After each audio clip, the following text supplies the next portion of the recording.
Hi everyone, LILRHONDALEE here, and I've been tagged by Jane, Velocity Vet 08, and she was tagged by May Made It, and it's the Crafty Confidential tag, and I hope you got your drink.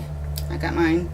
I'm having a Bloody Mary, and I know there's a lot of veggies in it. It's like a Bloody Mary crew today, or whatever they call it. Anyway, cheers. Alright, so we'll get right to it. It has 15 questions, and they're crafting questions. And so number one is, what is my most expensive crafting tool that I use on a regular basis? Well, besides my printer, I guess that doesn't count. I guess it would be my Vagabond. That's probably the most expensive one. Okay. Number two is the least expensive tool you use on a regular basis. And I would imagine it's either my Tim Holtz ink distressor thing, or it's my corner rounder. I have the cheapy corner rounder, and it was like really inexpensive. This is what I use all the time. It's kind of a pain because it doesn't cut through very many, pieces at once. But it's a Marvy. Anyway, so that's my least expensive tool I use on a pretty regular basis. Okay, number three, oldest item you made that you or someone you know still have. Well, okay, I've been crafting a really super long time and all kinds of crafts, and probably the oldest one that someone has, it'd be my mom, like this vase I made in school out of a bottle and tissue paper, and it looked like stained glass or something. She still kept that thing, and it's still sitting around. It's disgusting. Other than that, there's this. This is I crocheted this. This is like the first item that I completed crocheting for my husband years and years and years ago. I think my son was like an infant, and he's 33 now. So there it is, a scarf. And he just wore it too again. It's still good. So that's probably it.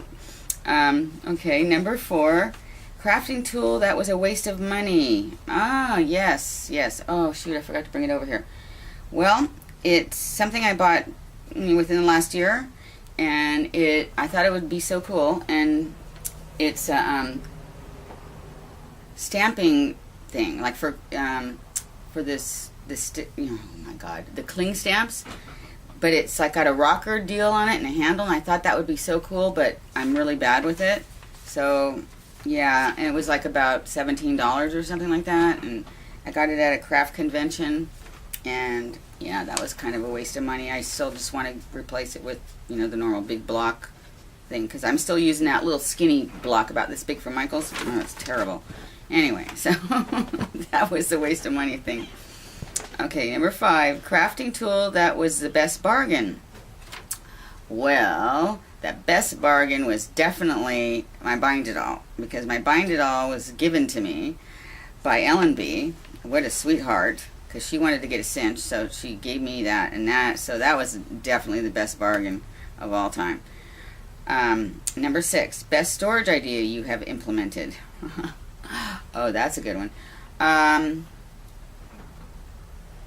I guess when I decided to dig out a desk in my garage here, where my craft room is, and empty it out, the stuff that was in it out, and use it for my craft stuff. I guess that was it. If you guys ever got a tour of this craft area, you would just feel so sorry for me. Okay, anyway, the worst storage idea you've implemented. Everything. Everything's pretty bad in here, and that's what I mean. It's like I have one little desk and the drawers in it, okay, and then like a couple little shelves, and everything else is crammed here and there and everywhere. And I don't have a lot of stuff, thank God, because I wouldn't, know where to put it all. So yeah, I really need to get a craft room or something. It's just too crammed in here. I'm like in the bowels of my garage, seriously, in the middle of my garage, and it's a very small space. And it's just not pretty. Okay, let's see, where was I? Okay, number 8, most viewed YouTube craft video. Okay, I checked it out, and my my most viewed is one called New Junk Journal 2013, and it has like 10,182 views. Go figure. I mean, you know, it's just one of the journals I did, like right after, you know, Christmas, I guess, I mean, January 2013 or something. So anyway, that's my most viewed one. My least viewed YouTube craft video is the Halloween kit giveaway winner video. This was so cool though to me. I mean, like, I had just barely started with my channel and making videos and uploading them. I didn't even own my own camera, my own video cam. My friend Fern was loaning me his, and and I entered a giveaway, like one of the first couple that I've ever entered, and it was Scrappy Bookworm. Yeah, you know who I mean, Cynthia. She was having this giveaway, and it was a Halloween kit. You know, it was all Halloween papers and stuff like that, and I won it, and I couldn't believe it. So I made a video, I guess, when I got the you know, my box of stuff. It was awesome. In fact, I think the album I made, my Halloween mini that I made with the stuff from that, is the best one I ever did. But anyway, so yeah, there was that was in September 2012, and there's only 64 views. Okay, number 10, biggest crafting mishap. What project did you try that just didn't cut it? Well, I remember back in junior high, I had an art class. I mean, I was an art major, and so I always had art classes. And I was really excited about doing paper mache, and we were supposed to, you know, make a figure, you know, and you had wire and all this stuff, and then paper mache it around it. Oh man, I failed completely, totally bad. I mean, it bummed me out so bad, and I'm just not good at paper mache, I guess. Other than that, like recently, just like the other day, now this one tops it. You guys, I can't even crackle paint. Okay, this is really sad. I'm really bummed. I'm like working on this dumb little project here. It's like this little tin, right? And I, you know, thought I'd crackle some paint on it, you know? What's the big deal? I've watched tons of videos. It's really easy, you know, put the glue, put the, you know, paint, and I got a heating tool. And I tried it all day long, layers and layers upon layers, and my paint won't crack. I don't know what's going on. I don't know if it's my glue or what the heck's going on there, but I'm really sad about it because I feel like such a loser. Okay, we'll move on. Number 11, items you stock up on every time or almost every time you go to the craft store. Well, one thing I always get, I can't stop, I mean, is beads. I keep buying beads, you know. You'd think I was nuts if you saw me in Michael's. I know you would, because I talk to myself. I try to, don't go down that aisle, don't go down that aisle, and then I go down that aisle, and then I'm like cursing myself out, and I'm always the last one in the store, no matter how early I get there. It's ridiculous. I gotta stay away from that joint.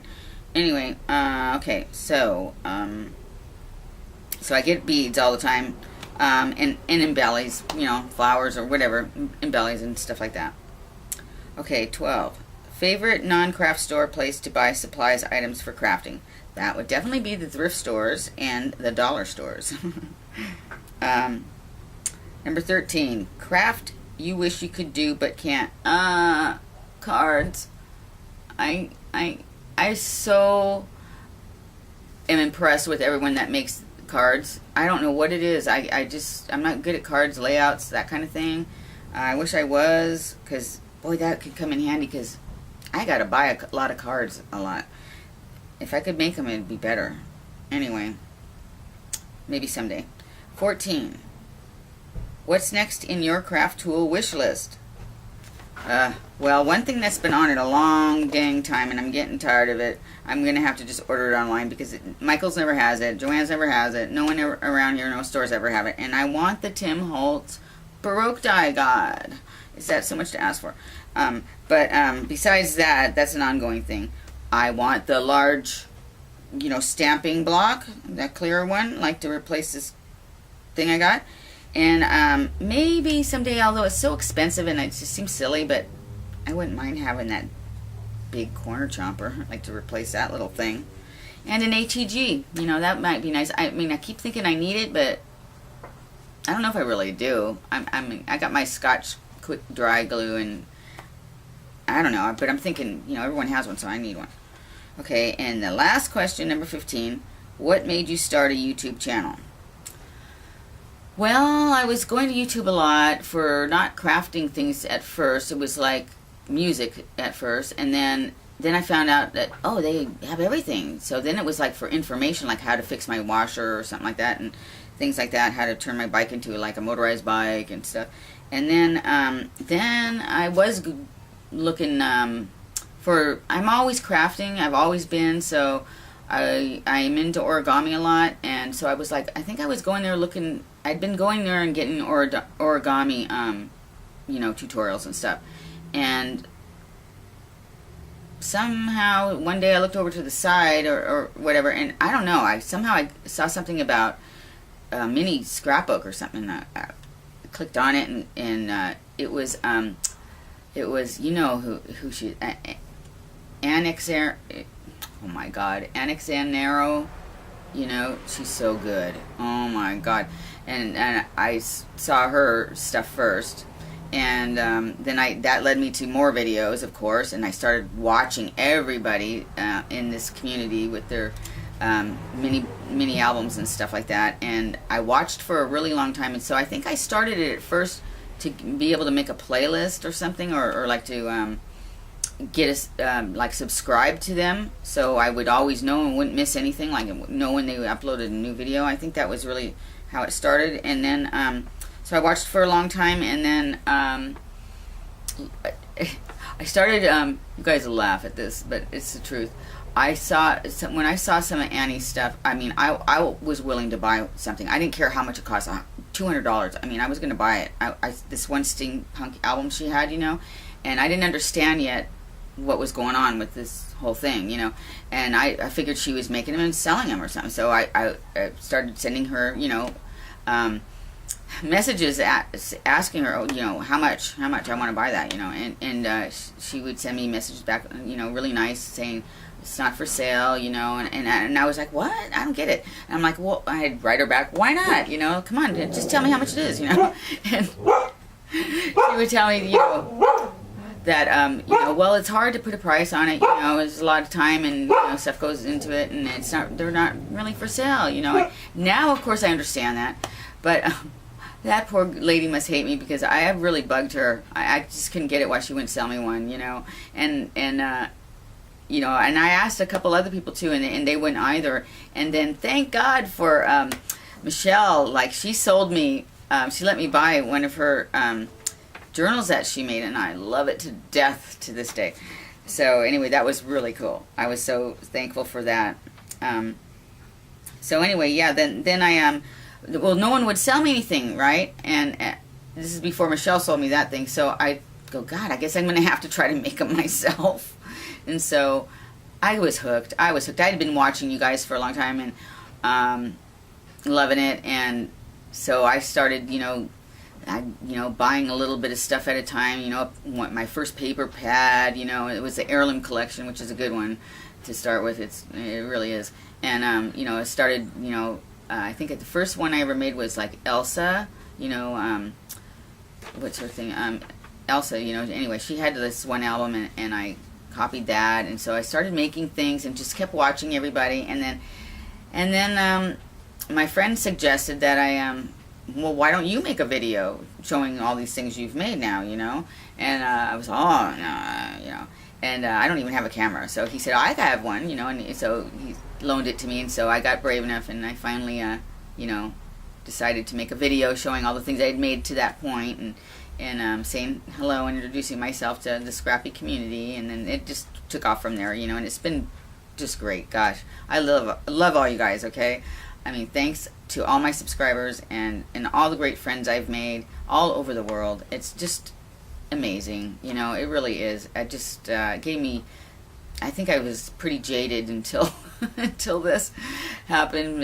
Gave me a better outlook on people in the world, you know. So anyway, I hope I didn't bore you too much there, and I am going to tag. I have 3 people I want to tag. And, you know, if you can do it, that's great. If you don't, no problem. I understand. But I would really love it if you would do a Crafty confidential tag about you, too. And so, here's the 3 people. Mariko, Chibi, and Milo here on YouTube. You are tagged. Terry Reed, you are tagged. I'm Mary Terry. And Vicky Smith. Yes, Vicky, you are tagged. So, anyway, I hope you guys will do it. If not, oh well. But anyhow, thank you, Jane, for tagging me. It's my first time I've ever been tagged, and it was really fun. And see you next time on Scrappy Happy Hour. Bye-bye.